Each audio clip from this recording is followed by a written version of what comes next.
Halo Sobat Hima, terima kasih sudah ngeklik video ini bersama saya Vida Suryanti. Podcast kali ini kita akan membahas tentang mengatasi tantangan kesehatan mental mahasiswa.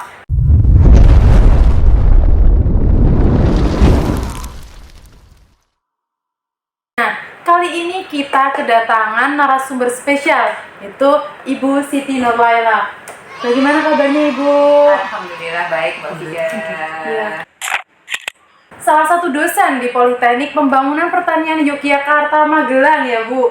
Ya. Dan juga sebagai Kaprodi Penyuluhan Pertanian Berkelanjutan yang mempelajari terkait tentang bagaimana menghadapi orang dewasa dan bagaimana kita berkomunikasi yang baik ya Bu. Nah, di sini tuh banyak banget isu terkait kesehatan mental. Bahkan riset mengatakan itu kebanyakan kesehatan mental itu 15 tahun ke atas ya Bu. Apalagi kita berada di Jogja, di mana terkenal sebagai kota pelajar yang mayoritas itu mahasiswa. Hampir 77% itu sebagai udah mengalami kesehatan mentalnya itu terganggu, baik itu dari lingkungan keluarga, lingkungan perkuliahan, pertemanan. Terkait tersebut, bagaimana pendapat Ibu? Apa sih sebenarnya gangguan kesehatan mental terhadap mahasiswa dan yang terbanyakan terkenanya itu pada masa produktif mahasiswa ya Bu? Nah, bagaimana pendapat Ibu? Terima kasih Mbak Vida, terima kasih teman-teman semua. Satu kebahagiaan yang luar biasa bisa mampir di podcast Himaluhtan, Politeknik Pembangunan Pertanian Yogyakarta, jurusan pertanian, program studi penyuluhan pertanian berkelanjutan. Ya, saya sedikit sebagai Kaprodi senang para mahasiswa punya kiprah yang luar biasa dan positif dalam banyak hal. Oke, kita masuk ke topik ya Mbak Vida ya. Ya, tentang kesehatan mental.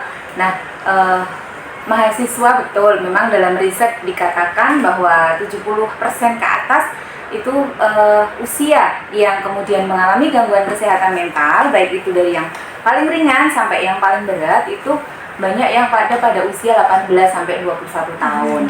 Nah, ini kondisi ini memang sangat-sangat memprihatinkan gitu ya.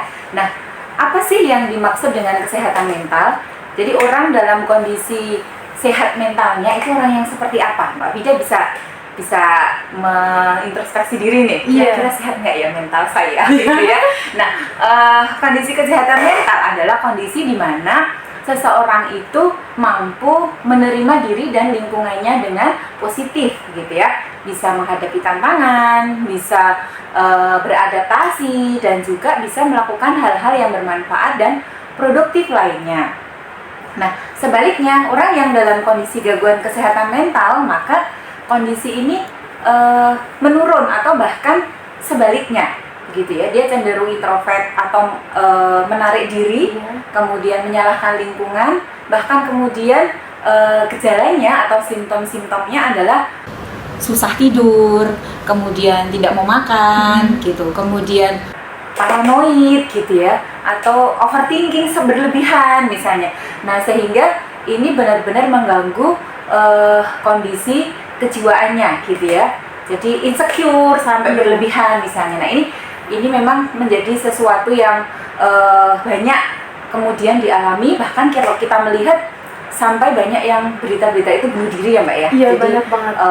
Melakukan bunuh diri usia mahasiswa dengan mungkin teman-temannya tidak nyangka kok bisa dan seterusnya. Nah, ini seperti itu kondisi kesehatan mental yang kemudian harus diwaspadai.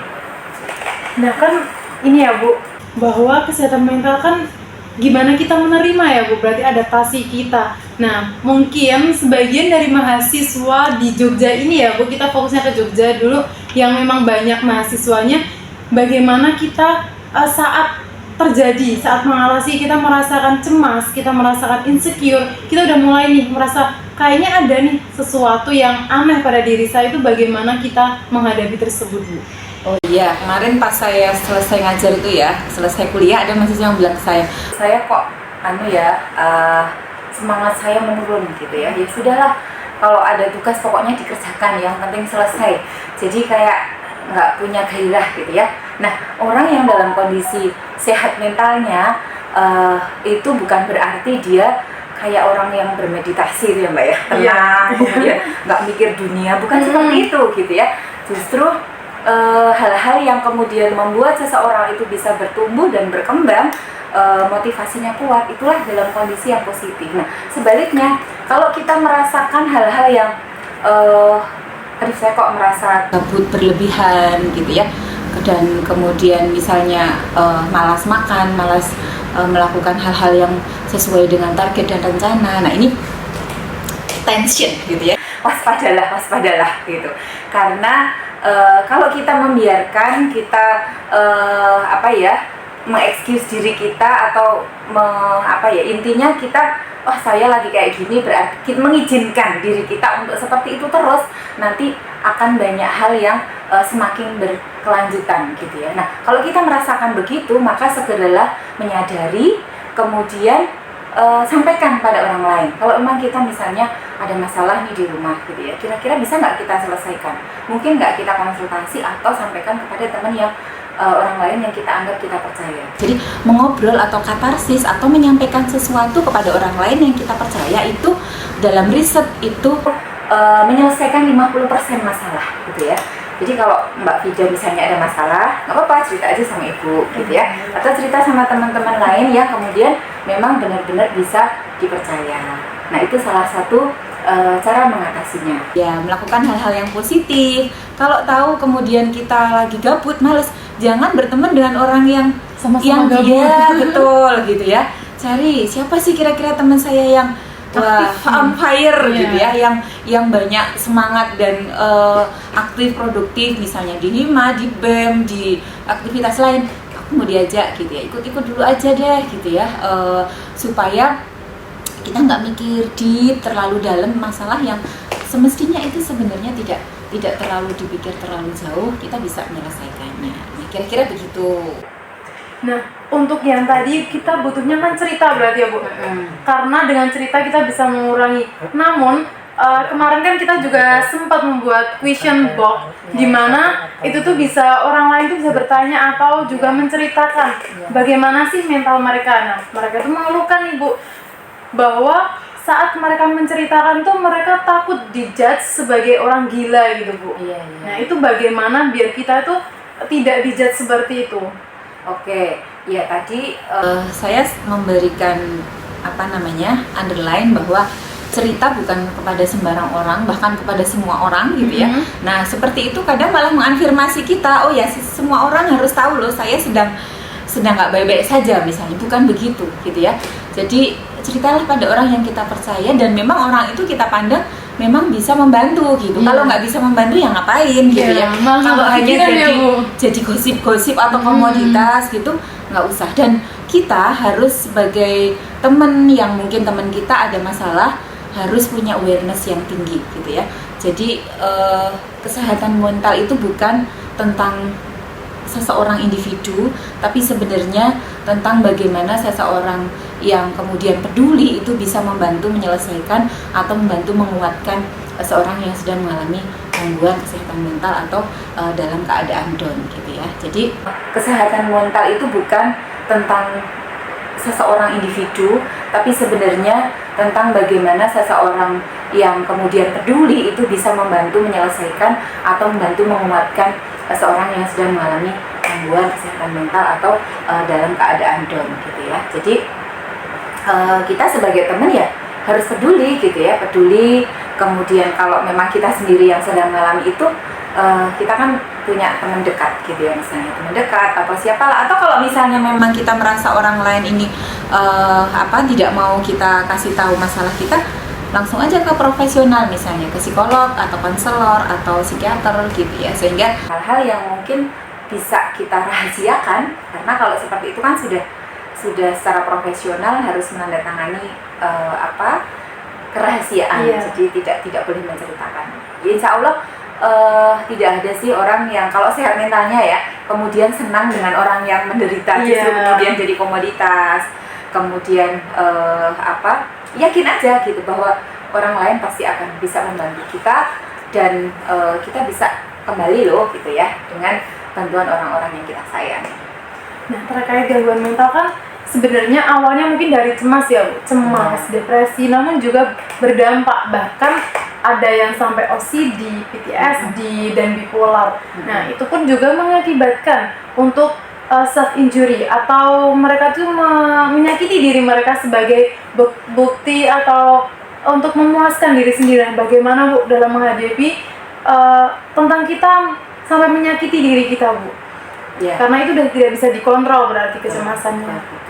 Ya, self injury ya, atau self harm misalnya. Yeah. Jadi nyilet atau melakukan sesuatu yang kemudian itu menyakiti diri sendiri. Nah, ini adalah salah satu model maladaptif atau cara pelampiasan yang negatif. Nah, kalau seseorang sudah ada pada tahap itu, memang ini sudah warning betul gitu ya. Kalau selangkah lagi atau satu hal yang kemudian ini tidak kita segera atasi, maka mungkin bisa sampai ke keinginan untuk bunuh diri gitu ya. Nah, tentang self harm ini dari yang paling ringan sampai yang paling berat gitu ya, itu juga dalam riset juga banyak, walaupun memang kalau di beberapa riset yang saya baca memang banyak yang ringan, tapi ini juga berbahaya gitu ya.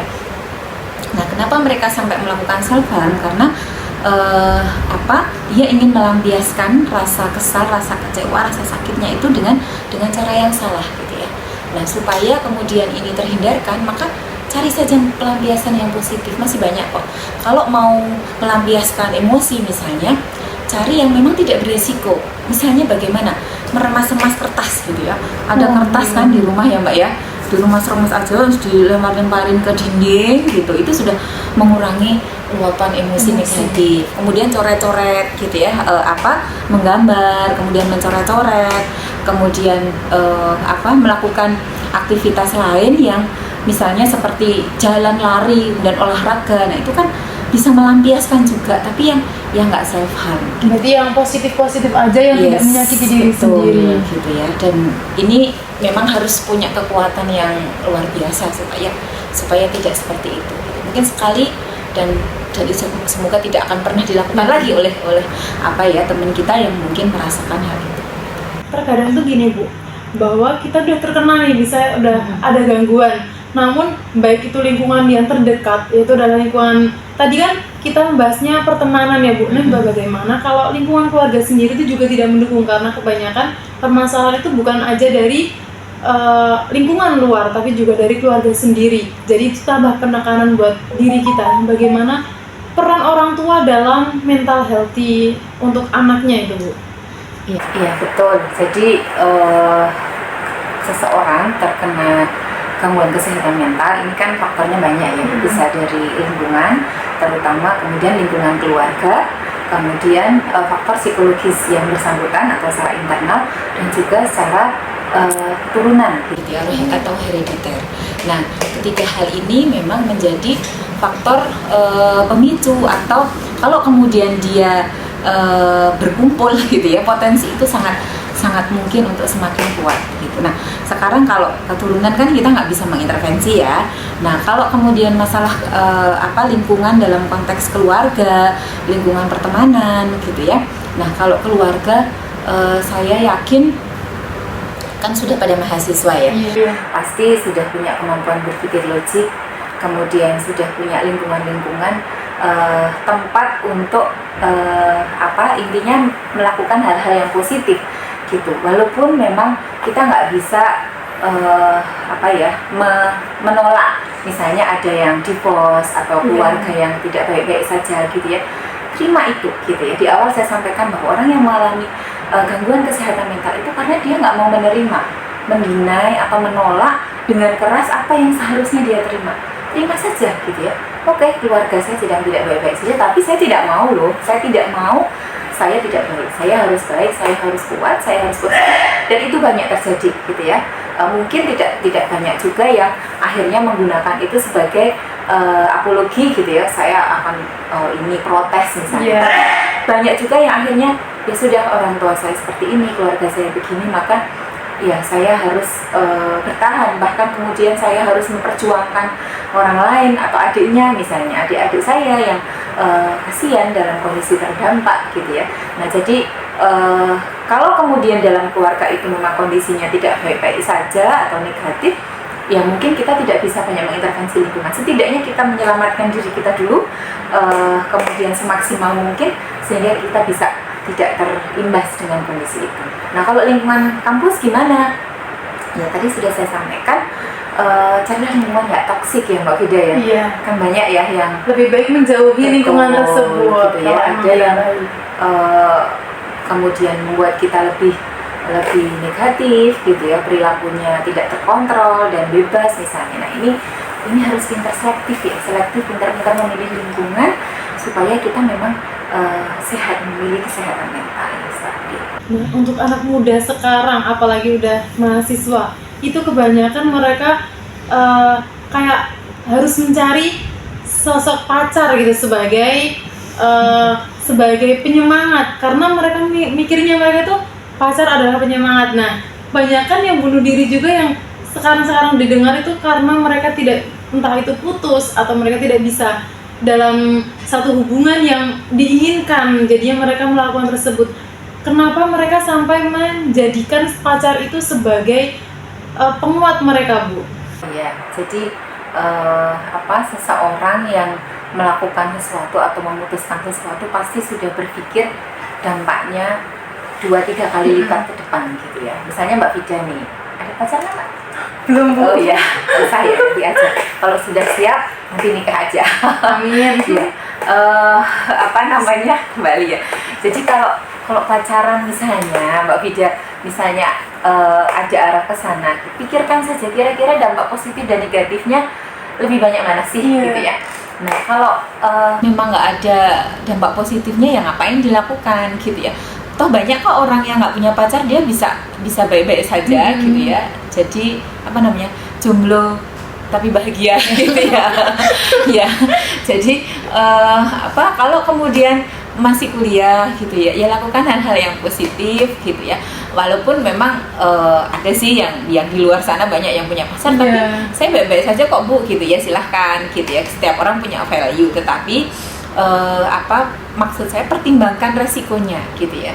Bisa nggak kemudian kalau ada konflik, ada masalah, kemudian itu tidak berimbas lebih jauh gitu ya. Apalagi secara etika, secara norma, secara pergaulan, kita kan sudah tahu lah ya, jadi mahasiswa itu etikanya seperti apa, bergaul dengan lawan jenis, apalagi perempuan gitu ya. Bagaimana kemudian dampak itu harus benar-benar kita pikirkan masa-masa. Nah kalau sudah terlanjur gitu ya, kemudian banyak sekali kasus-kasus bahkan kemudian kekerasan itu karena orang terdekat atau pacarnya gitu ya. Ya ini sesuatu yang memang harus segera sumber konfliknya itu apa gitu ya. Kalau memang sumber konfliknya adalah pacar atau orang terdekatnya, ya berarti dia harus menghindar gitu ya. Mau nggak mau harus menghindar dari toxic relationship ini, kemudian mencoba untuk mencari lingkungan baru atau relation baru yang lebih baik, sehingga kekuatan tekad inilah yang kemudian bisa menyembuhkan seseorang yang mengalami hal tersebut. Kira-kira begitu, Mbak. Nah tadi terkait bagaimana kita menceritakan kalau kita terjadi ya Bu. Nah sekarang bagaimana kalau kan kebanyakan kita bercerita terhadap teman, namun misal nih saya itu ada yang bercerita kepada saya, namun saya juga ada masalah gitu ya Bu. Nah bagaimana saya harus merespon teman saya tersebut Bu? Kan lebih baik kita responnya baik agar membantu teman kita dalam menghadapi gangguan mental ya Bu. Iya betul. Jadi kalau sama-sama lagi gabut kira-kira gitu ya, cerita bareng mungkin bisa mengurangi beban ya. Sama-sama lagi sedih gitu ya, sudah saling cerita saja, kemudian mencari kegiatan atau melampiaskan gitu ya, atau mengisi hal-hal dengan hal-hal yang positif gitu ya. Karena mungkin kalau Mbak Vida cerita, kemudian didengarkan, diperhatikan, direspon gitu ya, kemudian dikuatkan, itu kan itu bentuk perhatian yang memang sangat dibutuhkan. Sebaliknya mungkin temannya cerita, Mbak Vida mendengarkan gitu ya. Ini sama-sama saling membutuhkan gitu ya, sama-sama relationship yang positif dalam pertemanan. Sehingga kalau lagi ngerasakan berat, oke, kita sama-sama berat misalnya. Kayak misalnya teman-teman mahasiswa baru nih ya, yang baru berapa bulan, 2 bulan, 3 bulan berasrama kan? Iya. Ya Mbak Vida ya, ini lagi teman-teman kita yang tingkat 1 gitu ya, tahu-tahu di asrama dengan peraturan yang memang harus adaptasi banget, jauh dari orang tua, kan sama-sama kayak gimana ya gitu ya. Ya sudah, boleh kok nangis gitu. Nangis itu adalah bagian dari melampiaskan hal-hal yang dengan cara yang positif gitu ya.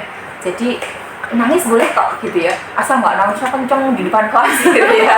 Tapi kita nangis boleh nangis, kemudian setelah selesai nangis, tenang gitu ya, maka mungkin kalau tidur, kemudian cerita, itu sudah sangat luar biasa bisa mengurangi beban gitu ya, beban yang berat. Nah kalau tadi khusus untuk teman-teman kita yang tingkat 1 mahasiswa baru misalnya, kalian sudah menjadikan pilihan dengan sekolah berasrama, misalnya contohnya di Polbangtan gitu ya, maka hadapi, terima, kemudian langsung segera bisa beradaptasi, cari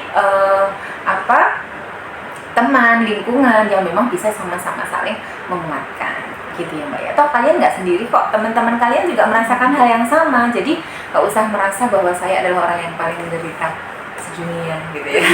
Berarti emang dari diri kita sendiri yang harus mengontrol mental kita ya Bu? Betul. Jadi tadi kan saya sampaikan nih spill di depan, bagaimana sih cara supaya kesehatan mental, keseimbangan mental kita itu terjaga. Yang pertama tadi saya sudah sampaikan bahwa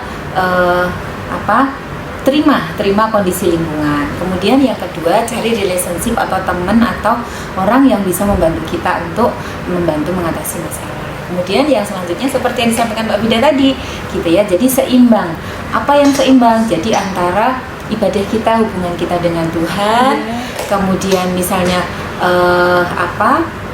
kognitif kita atau belajar, jangan sampai Mbak Vida sampai belajar sehari semalam nggak tidur, jangan gitu ya, nanti bisa stres gitu. Nah kemudian yang lain lagi ya butuh rekreasi atau butuh having fun gitu ya. Kalau misalnya hobinya apa Mbak Vida nih? Saya hobinya ini Bu, buat kerajinan tangan. Oh iya, kalau bisa menyalurkan hobi gitu ya, bisa bikin kristik atau bikin apa, nah itu bisa membuat relaksasi atau bisa mengurangi ketegangan. Nah selanjutnya poin yang lain adalah kemudian kita berusaha untuk mencari kegiatan yang positif tadi, misalnya olahraga, kemudian ikut bergabung di Hima gitu ya. Jadi pokoknya intinya menyibukkan diri, melakukan hal-hal yang positif, dan insya Allah kesehatan mental kita akan terus meningkat, dan kita sebagai mahasiswa akan bisa berkontribusi, akan bisa bermanfaat untuk banyak orang gitu ya, kalau sehat mental kita.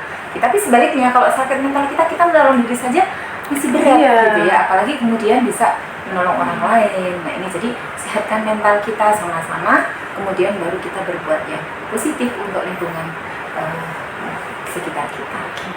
Terima kasih Ibu udah memaparkan terkait gangguan mental pada mahasiswa, apalagi usia remaja ya Bu, di usia produktif kita, dan semoga kedepannya buat kita semua bisa menghadapi gangguan mental diri kita maupun lingkungan kita dengan menerima keadaan di sekitar, menerima apa yang sudah ditakdirkan untuk kita ya Bu. Terima kasih waktunya Ibu. Sama-sama, semangat ya. Ya Bu. Semangat, kemudian ingat tujuan kalian untuk kuliah di Jogja adalah bisa mendapatkan pengalaman terbaik, mendapatkan ijazah dengan nilai terbaik, dan orang tua kita selalu mendoakan kita siang dan malam. Semoga ini menjadi penguat kalian untuk terus-menerus menjadi mahasiswa yang produktif dan bermanfaat untuk lingkungan. Terima kasih. Assalamualaikum warahmatullahi wabarakatuh.